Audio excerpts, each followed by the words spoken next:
ሰሞኑን ከምክር ቤት ከፌዴሬሽን ምክር ቤት ጋር የተለዋወጣቸው ደብዳቤዎች አሉ እንደ ክልል መንግስትም ፌዴሬሽን ምክር ቤት ደግሞ ይሄን ማድረግ የለባችሁ ብሎ ሲያስጠነቅቃችሁ ነው የምክር ቤት አፈ ጉባኤው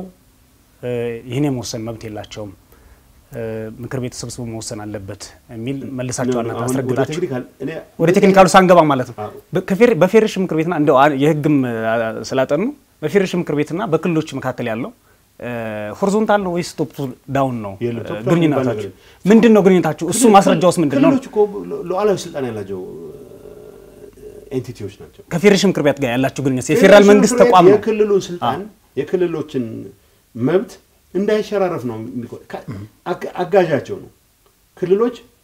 የሚወክሉት የብሔር ብሔረሰቦችን ራስን በራስ የራስን እድል በራስ የመወሰን መብት ነው የሚወክሉት ክልሎች ኦኬ ይሄንን መብት የፌዴሬሽን ምክር ቤት ሳይሸራረፍ እንደቀጠለ ማረጋገጥ ግዴታ አለበት ለዛም ነው የክልል መንግስታት ለምሳሌ ይሄንን በራስ የብሔር ብሔረሰቦችን ራስን በራስ የማስተዳደር መብት አደጋ ላይ የሚጥል እንቅስቃሴ ክልል መንግስታት ካረጉ ኖ ትክክል አይደላችሁም ይሄ በህገ መንግስት የተረጋገጠላቸው መብት የሚጻረር ነው ብሎ ይፍ ጣልቃ ገብነትም ከዛ አንፃር ነው የሚታየው ሰብአዊ መብት ጥሰሃል ህገ መንግስት አደጋ ላይ ጥለሃል የሚባለው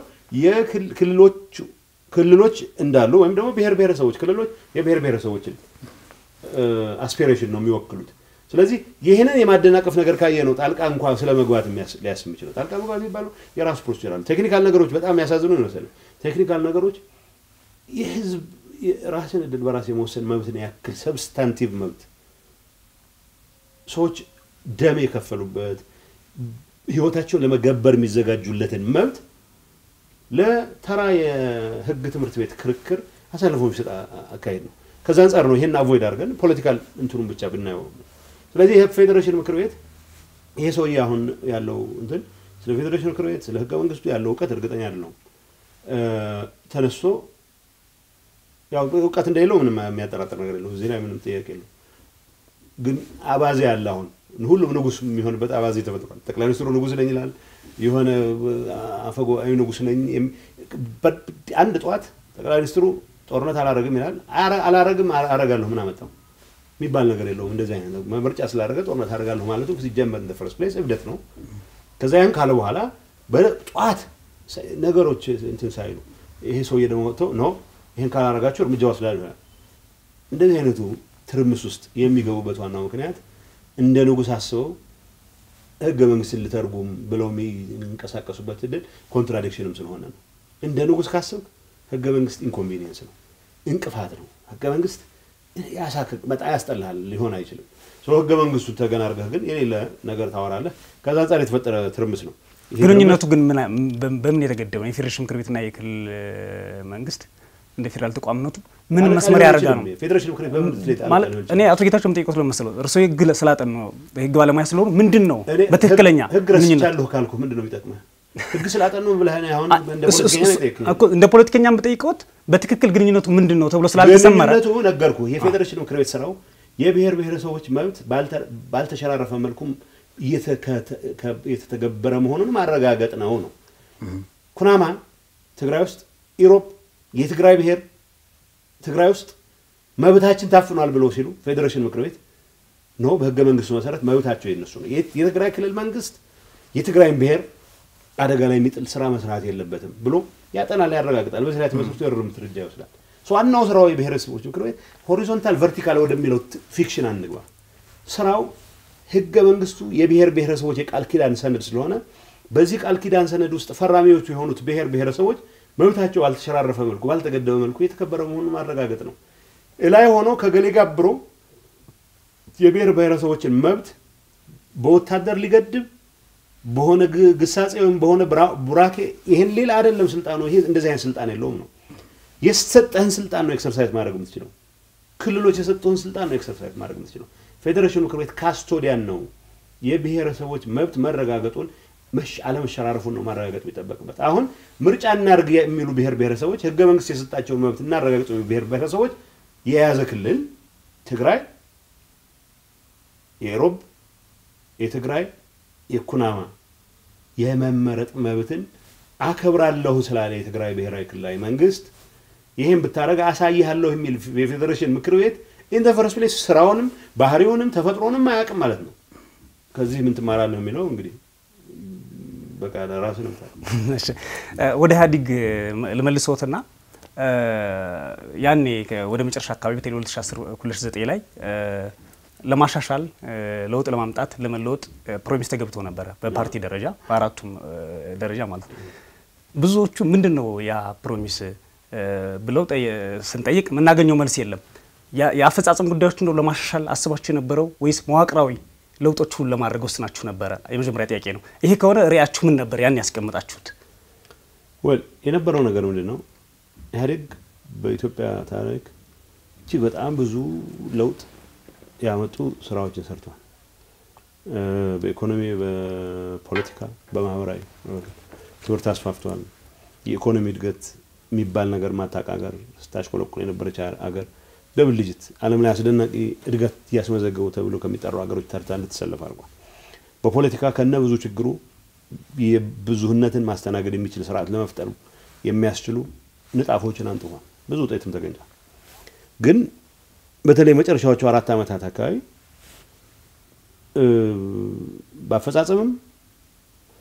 አፈጻጸማችን የሚፈጠረው ችግር እንደተጠበቀ ሆኖ አፈጻጸም ላይ ብቻ በማሳበብ ያልፈተሽናቸው ፖሊሲዎችም ነበሩ ያላየናቸው አካሄዶች ነበሩ 2010 ላይ ህዳር ታህሳስ ረጅም ጊዜ ተደረገ በተለይ ህወሓት ታድሶን አድርጎ ከመጣ በኋላ የገባንበት መዋል ምንድነው የገነባንበት መድረክ በድሮ መንገድ በዚህ በለመድ ነው የሆነ ችግር በተፈጠረ ቁጥር ሰላም ኃይሎች ፈጠሩት ወጣቶች ድንጋይ ወረወሩ ቁጥር ጸረ ሰላም ኃይሎች አደራች በሚል ልንፈታው አንችልም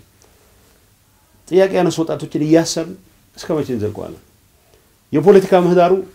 እኛ ያልናቸው ፖሊሲዎች ናቸው ኢትዮጵያን ህዝብ ጥያቄ የሚመልሱት ብቻ ይያል ከኛ አንፃር የሐሳብ ያላቸው ወገኖች ከኛ ተጻራሪ ሐሳብ ያላቸው ወገኖች ስርወት ያስቀባን አንፈታው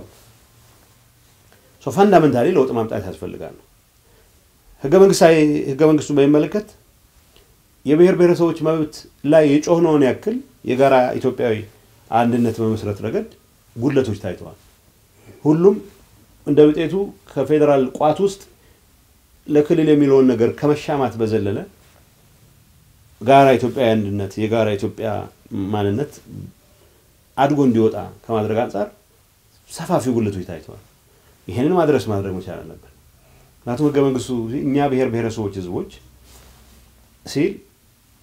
ያለፉ የታሪክ ስህተቶችን አርመን በፈቃዳችን የተመሰረተች ታላቅ ሀገር መመስረት ነው ራዕይ አድርጎ የሚቀመጠው ብቻውን አይደለም የብሔር ብሔረሰቦች መብት ብቻ አይደለም ህገ መንግስቱ ላይ የተቀመጠው መብት በማረጋገጥ የጋራ የሆነች ሀገር መገንባትም ጭምር ኃላፊነት ነው ህገ መንግስቱ ኃላፊነት ነው ከዚህ አንፃር ለአንደኛው ከበድ ያለ ትኩረት ሰጠን ለዛኛው አነስ ያለ ትኩረት ሰጠናል ይሄንን ምን አስተካክላለን ማለት ነው ስለዚህ መዋቅራዊ ለውጦች የሚፈልጉ ነገሮች ናቸው የሚያጠያይቅ ነገር የለም ካፈጻጸም አንፃር ተቃኝተው መተካከል ያለባቸው ነገሮችም ያሉባቸው ኤሪያዎች አሉ ምንም የሚያጠያይቅ ነገር የለም ምንድነው ያለው ለምሳሌ ከተነሱት ነጥቦች አንዱ በመጀመሪያ ደረጃ ዲሞክራሲያዊ ስርዓቱ ከማጠናከር አንፃር በውስጥ በድርጅት ውስጥ ራሱ በአመራር ውስጥ ባለው ድርጅት ከፍተኛ አመራር ስራ አስፈጻሚ በሚባለው ሳይቀር እጅግ በጣም የገነገነ ጸረ ዲሞክራሲ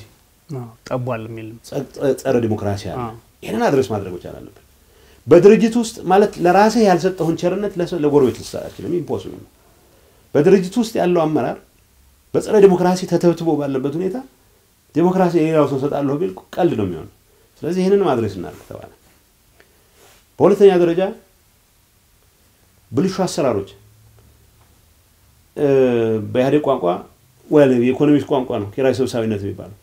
ሳይሰሩ ለመክበር የሚደረግ እንቅስቃሴ የግል ጥቅምን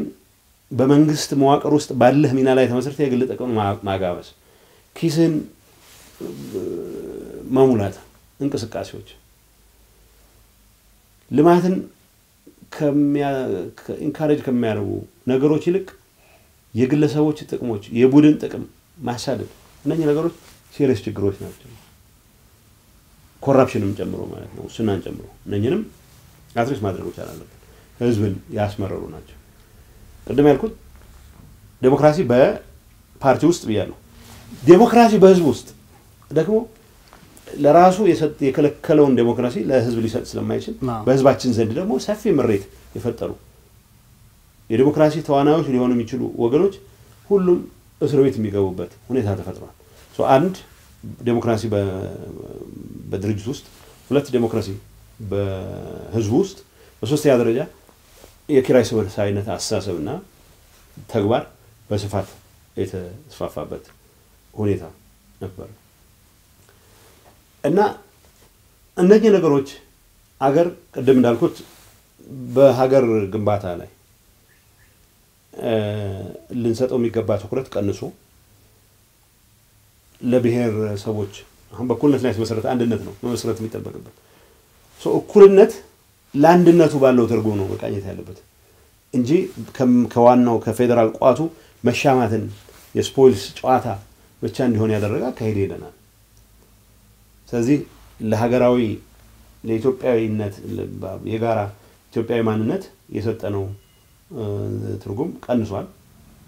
ግን ደግሞ በተሟላ ደረጃ ብሔረሰቦች መብትም ክልሎች ራሳቸውን በራስ የማስተዳደር መብታቸውን በተሟላ ደረጃ ማረጋገጥ መቻል አለብን። እሱም ላይ የራሱ ችግር አለበት። ሁለቱም ባላንስ አድርገን ማስኬድ የሚያስችለን ስርዓት መስራት አለብን። ኢኮኖሚ እድገት ከማምጣት አንፃር ፍትሃዊ የሀብት ክፍፍል ማረጋገጥ ዋናው ስራችን የነበረ ቢሆንም በክልሎች መካከል ከመርህ አኳያ በክልሎች መካከል የተለየ ትኩረት ነገር ተደርጓል ተብሎ ባይታሰብ ወዝን ክልሎች themselves ያለን ሪሶርስ እንዴት ይጠቀሙታል የሚለው ጉዳይ ግን በጣም ሰፋፊ ለምሳሌ አማራ ክልል አካባቢ የሚነሱ ጥያቄዎች አሉ፣ ኦሮሚያ የሚነሱ ጥያቄዎች አሉ፣ ትግራይ የሚነሱ ጥያቄዎች አሉ፣ ደቡብ የሚነሱ ጥያቄዎች አሉ። ሪሶርስን በምንድን ነው ተጠቀሙበት? ቅድም ያነሳናቸው ችግሮች ለዚህም ኮንትሪቢዩት ያደርጋሉ። ፍትሃዊነት የልማት ከማረጋገጥ አንፃር የታዩ በርካታ ጉለቶች ነበሩ። እነዚህ ችግሮችን አይተን በአስቸኳይ መፍትሄ ካልሰጠንባቸው በስተቀር አገር የምንበትንበት እድል ሰፊ ነው የሚል አቋም ነው የተደረሰው። እነዚህ ውሳኔዎች አንዳንዶቹ አፈጻጸማችንን ትዊክ በማድረግ ፖሊሲዎቻችንን ትዊክ በማድረግ እዚህና እዚህ ሌሎቹ ፋንዳሜንታል የሆኑ የተነሳለ ኢኮኖሚክ ትራንስፎርሜሽን ማምጣት አቅቶናል የሚል ትራንስፎርሜሽን የማዋቀር ለውጥ ነው ማምጣት ያለብን ኢኮኖሚክ ትራንስፎርሜሽን ገበሬውን ግን እዛ አዙሪት ውስጥ ከተን ይሄንበት ሁኔታ ነበር። እነዚህ ያሳዋቸው 5-6 ነጥቦች የዘንድ እንዴት እናስተካክል ይባል እዚህ ውስጥ ፖሊሲዎቻችን ኤግዚስቲንግ ፖሊሲዎቻችን መፈተሽ ሁሌም ግድ ነው። ህገ መንግስቱን አትቀይሩ የሚል የለም። ህገ መንግስቱ ውስጥ መቀየር ካለበት ህገ መንግስታዊ ስርዓቱ ተከትሎ መቀየር ማይቻልበት ምክንያት የለም። ግን አሁን ያን የባየንበት ሁኔታ ህገ መንግስቱ ውስጥ በዛ ደረጃ መቀየር የግድ ያስፈልጋሉ የሚባሉ ነገሮች ኖሮ ሳይሆን በተግባር ከህገ መንግስት በመለስ ኢቭን ህገ መንግስቱ ነው አክሎ ማዋቅራዊ ለውጥ የሚያስፈልጋቸው ጉዳዮች አሉ። እነዚህን ለማድረግ ግን ፉል ኮሚትመንት ይዘን ወደ ሪፎርም እንግባ ተባለ። ይሄ ሪፎርም ማንን ወለደ? ይሄንን የሪፎርም እንቅስቃሴ ጠምዝዞ በጣም በተጨረበረ መንገድ በጠባብ ቡድናዊ ፍላጎት ላይ ተመስርቶ ስልጣን ላይ ወጣ ግሩፕ መጣ። ያ ግሩፕ ይሄንን ሪፎርም እንደማስከድ ክሬዲቱን መንሳት የለበትም። ኃይለ ማርያም ደሳለኝ የሚመራው ፓርቲ ኢህአዴግ ነው። ይሄ ሁሉ አብዛኛውን እስረኛ አንድ ምሳሌ እነግራለሁ። እስረኞች በሺዎች ነው ያጎር ነው። ብዙ ሰው እንዳልካቸው ጽጌ ስለማስፈታት ነው የሚያስበው። ፖለቲካ ምህዳር ማስፋት ሲባል ብርሃኑ ነጋን አገር ቤት ማስመጣት ነው የሚያስበው። ከትፔል ፊልም ሳይል ጠንካራ ነው። ይሄ ጌም ቼንጀርስ ነው የሚሏቸው በዛን ሰዓት አይደማንም ጨምሮ እነዚህ ፈረንጆች ስለሚያውቋቸው ነው በስም እንጂ የመልካም አስተዳደር ጥያቄ ስለጠየቀ ግንጪ ትምህርት ቤት ከፍላችሁ ለእንትን ሸጣችኋል የሚል ወጣት ጥያቄ ስለጠየቀ ያሰረው በሽ የሚቆጠር ሰው አለ። ኦሮሚያ ውስጥ ሙዚቃ አዳመጥ ተብሎ የታሰረ ነበር። እነኚህ ነገሮች ናቸው ከህዝብ ጋር የምንታረቅ ከሆነ በዚህ ደረጃ በራሳችን ጥፋት ድንጋይ እንዲወረወር አስገድደ ነው የወጣን ወጣት በሾች ያሰረው ወጣት ነው መፍታት ያለበት። አንዳርጋቸው አይፈታ አይደለም ግን አንዳርጋቸው መፍታት የሚፈታ የኢትዮጵያ ችግር የለም። ምክንያቱም እኔ አሁን እንደማምነው አንዳርጋቸውንና ብርሃኑን በማምጣት የችግሩን ጫንቃ ከግራ ወደ ቀኝ ነው ልታዞረው የምትችለው። ተመሳሳይ ማይንድ ሴት ያላቸው ሰዎች ናቸው። ገሌ ተበዳይ ስለነበር አሁን እሱ ይበደልና እኛን በደል ወደሚል ማይንድ ሴት ነው የገቡት። ግን ህዝቡን በሙሉ ነፃ ካወጣ ነው በዚህ ደረጃ ከህዝቡ ጋር የምንታረቅበት እድል ልፍጠር የሚል ነው አቋም የነበረው። ከዛ አብይን ካምፓኒ መጥቶና ቅድም እንዳልኩት ክሬዲት መስጠት አለበት አብዛኛውን እስረኛ ካንዳርጋቸው ጽጌ በስተቀር ያስፈታው ኃይለ ማርያም ደሳለኝ ጠቅላይ ሚኒስትሩ ነው በእርግጥ ጠቅላይ ሚኒስትሩ በግል አስፈቱኝ ብለው አንዳርጋቸው ጽጌ ተናገሩት ጠቅላይ ሚኒስትሩ ሌሎችን ኃይለ ማርያም ደሳለኝ አራቱም ፓርቲዎች ወጥተው ይቅርታ ጠይቀው ነው ሰው እንዲያውቅ መፈልገው ማለት ነው ኃይለ ማርያም ያን ሲወስን ኢህአዴግ በስራ አስፈጻሚ ደረጃ እነኚህን ችግሮች ያልናቸውን ችግሮች የራሱን ድርጅታዊ ቁመና ፈትሾ በሀገር ደረጃ ያለውን ሲቹዌሽን መርምሮ እነኚህ ነገሮች እንፍታ ብሎ ስለወሰነ ሊወ ያገኘ ማለት ነው ጠቅላይ ሚኒስትሩ የድርጅቱ ሊቀመንበር ከዛ እነዚህ ውሳኔዎች ተወሰኑ ከኋላ ሁኔታዎች እንትን አዲስ ጠቅላይ ሚኒስትር ሲመጣ አንደኛ ሪፎርም ሁሉ የኔ ነው ማለት ጀመረ ምንም ችግር የለውም የኢኮኖሚክ ሪፎርም ማድረግ ፖለቲካ ሪፎርም ማድረግ ግን በክሬዲት ጉዳይ ሊሆን አይችልም ግን እንደገባ ምንድነው ያደረገው ስልጣን ኮንሶሊዴት የማድረግ ስራ የተጀመሩ ሪፎርሞችን አጠናክሮ ኢንክሉዲንግ ህገ መንግስት በህገ መንግስታዊ መንገድ መቀየርም እንኳን አስፈላጊ ሆኖ ቢገኝ ኖሮ ማድረግም ጨምሮ መስራት ይችላል ነበር ማንዴት ነበረው አገር ሳርቅጠሉ አብይ የሚልበት ሰዓት ነበር ግን ፍላጎት እሱ አልነበረም ሪፎርም የማድረግ ፍላጎት ሳይሆን ከመጀመሪያውም እኮ የጥገኛ ኃይሎችና ክራይ ሰብሳቢዎች ናቸው የሥርዓታችን አደጋ የሚል ውይይት ላይ ተነስቶ ነበር አንዳንዱ የመደብ ትግል ነው የገጠመን ብላችሁ የሚያነሱ አመራሮች ነበሩ በሰዓቱ ይህ ከሆነ አሁን የሚነግሩኝ ብዙዎቻችን ምናቀሩ አሁን ከሚሉ የብልጽግና ቡድን ጋር ህዋት የተጣላው ይሄንን የግምገማ ራይ ያስቀምጥነው ራይ ያድግን ራይ ማሳካት አንችልም ወይም ደግሞ ካንተ ጋር ሆነን ማሳካት አንችልም በሚል ነው ወይንስ ማን ነው ፈቃደኛ ያልሆነው ነው በትክክል እነሱ ራሳቸው እኮ አንደኛ አሁን የሚያስቀኝ ህዋት ያቀረውን በዚህ መልኩ በክተናል በዚህ መልኩ የህዝብን ቃል በልተናል የሚልን ክርክር ለጠባብ ቡድናዊ ፍላጎት ነው ስተት እንደሆነ እናምናለን ግን ስተቱ ይልና ሊገለብጥ ይሞክራል አንድ ቡድን ሊሰጥ ይሞክራል ለምሳሌ የትግራይ በላይነት ስለነበረ ነው ይላል የትግራይ በላይነት በመንደን የነበረው ብለህ ስታቀርብለት የሚያቀርበው የጸጥታ ኃላፊውና የታማጆር ሹሙ የትግራይ ተወላጆች ስለሆኑ ነው ብሎ ክርክር የሚያቀርባል አሁን ይሄ የተጎረደ ምላሽ ነው መፍትሄም ሊሆን አይችልም ስትቀይራቸው እንደነው የሚሆነው እነሱ ያረጉታል ብለህ የገመትከውን ያሰብከውን ነገር የሚያረጉ የሌላ ብሔር ልጆች ተከተህ ችግሩን አይደለም ተፈታው ፋንዳሜንታል ችግሩን አይደለም ተፈታው ማለት ነው ቲፒኤልኤፍም ቢያንስ በዛ ደቡብ ህዝቦች ፓርቲ ቃርቃር ያላቸው በአዴንና ኦህዴድ የምሰል ተስማምተናል ብለው ግን በአደባባይ ሲቀጥፉን ነበር ጥገኛ ኃይሎች የሚባለው ነገር ሁላችንም አንድ ላይ የሚለትም ነው ጥገኛ አትበሉን የሚል ክርክር ነበር ጥገኛ የሚለው የሃዴ ቋንቋ አንዳንዱ ያስመራል ድንገት ሲሰማው እንደው ጥገኛ የሚቃል ተደጋጋሚ ይባላል ሌላ ነገር አይደለም በስራ ላይ በመርህ ላይ ተመሰረተ ከመክበር ይልቅ የራስ ዓላማ ይዞ ህዝብን አሳምነው ከመንቀሳቀስ ይልቅ በመፈክር በማጭበር ላይ ተመሰረተ ስልጣን ላይ ለመቆየት የሚደረግ ጥረት ነው ጥገኝነት ፓራሲቲክ ነው የራስ አጀንዳ ሳይኖር የሰዎችን ቁስል ያከክ